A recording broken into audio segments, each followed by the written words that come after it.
자, 복잡하고 어려운 행정 이야기를 쉽고 재밌게 전달해드리는 세상 행정한 이야기의 성행입니다.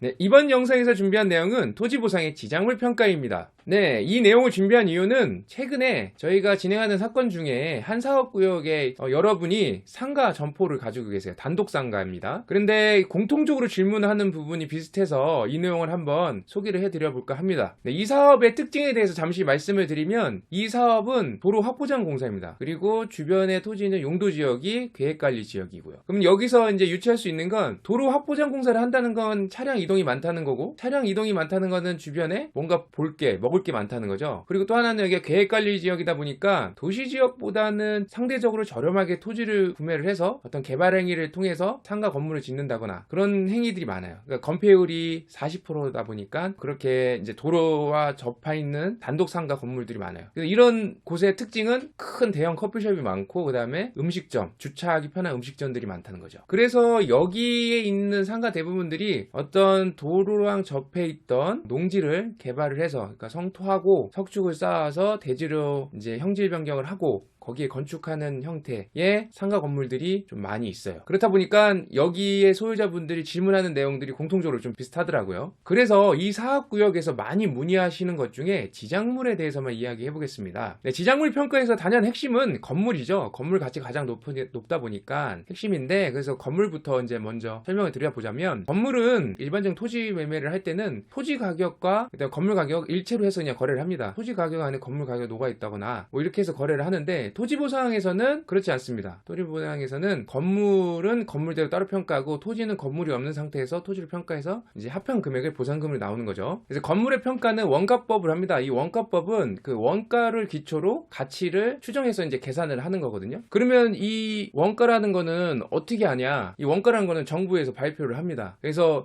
건축물의 형태, 어떤 자재, 점포냐, 집이냐, 상가냐 이런 거에 따라서 정부에서 제곱미터당 단가 얼마 이렇게 발표를 합니다. 그럼 그걸 가지고 기초로 이 건물의 상태, 컨디션, 시간이 얼마나 지났는지, 노후 상태 이런 걸 해서 감가 수정을 해서 이 건물의 가치를 하는 거죠. 결국은 그런 거를 감안을 해서 이 건물의 제곱미터당 단가는 얼마다 하고 거기에 곱하기 건축 면적으로 계산을 합니다. 건축 면적은 뭐냐? 건축 면적은 쉽게 생각하면 그 건축물 대장에 나와 있는 면적으로 생각하시면 됩니다. 왜 그러냐면 건축 면적은 건축법 시행령에 보면은 개념하고 측정하는 방식이 자세하게 나와 있습니다. 결국은 행정 시스템상의 건축법 시행령 법령을 준수해서 구현한 게 건축물 대장이기 때문에 그 건축물 대장 면적으로 생각하시면 되고, 실제 현황 면적으로 하던 경우도 있습니다.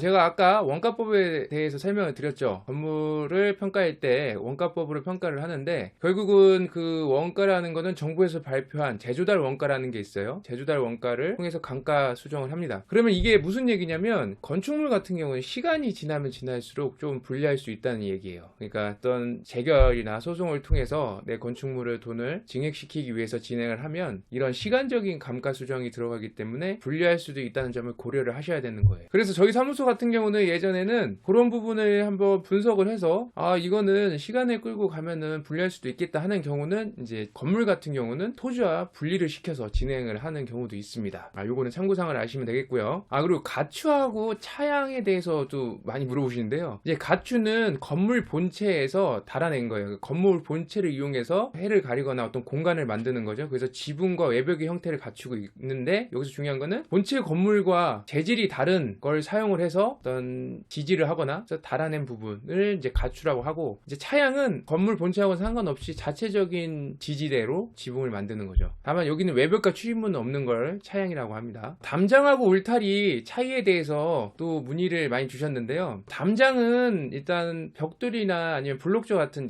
반영구적인 재질을 통해서 나의 영역도 표시하면서 외부로부터 사람이 드나드는 것을 방지하게 하기 위한 게 담장이고, 울타리는 그보다는 좀 약한 재질로 해서 내 경계의 구분만 해지는 어떤 간이구획물이라고 마지막으로 공작물 중에 이제 석축하고 옹벽에 대한 내용인데요. 이게 좀 안타까운 부분이 있습니다. 왜 그러냐면 아까 말씀드렸죠. 계획관리지역이고 도로랑 붙어있다. 이런 지역은 통상적으로 지대가 낮은 농지에 성토를 해서 옹벽이나 석축을 쌓고 대지로 개발 행위를 해서 그 도로와 접한 단독상가 점포들이 형태를 많이 띄어요. 그러면 여기에 토지 소유자는 항상 보상금을 요구할 때 아니 보상금이 저렴한 게 기본적인 원인이지만 이유를 내가 이 농지를 사서 덤프트럭 100대를 동원해서 흙을 채우고 석축까지 했는데 왜 이건 보상을 안 해주냐 라고 하시는데 사실상은 너무 안타까운 부분이죠. 맞는 말씀이긴 한데 결국은 법령에도 이렇게 나와 있죠. 석축이나 옹벽이 있음으로써 결국은 이 토지가 가치에 포함된다고 보는 거예요. 그러니까 이 석축과 옹벽의 보호를 받음으로써 이 토지는 대지의 역할을 하는 거고 그러면서 평가를 대지에 맞게끔 했기 때문에 그 모든 것이 이 토지 가격 안에 포함되어 있다라고 보는 거죠. 참 안타까운 부분입니다. 이거를 설명을 드려도 워낙 들어간 돈이 많다 보니까 아쉬워하는데 또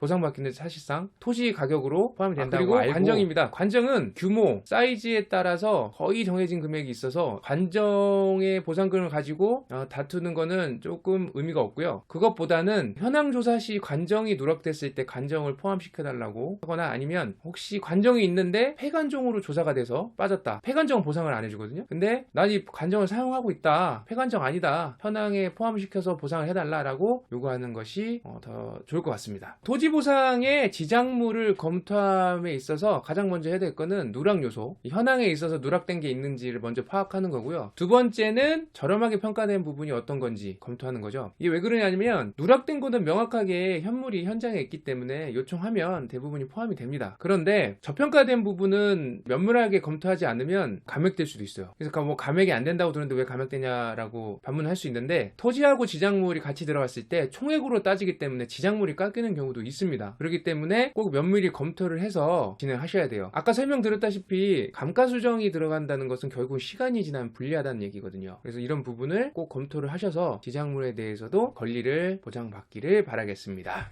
자, 제가 준비한 내용 여기까지고요. 다음엔 좀 더 유익하고 행복을 업시키고 가치를 업시킬 수 있는 내용으로 준비해서 찾아뵙겠습니다. 시청해주셔서 감사합니다.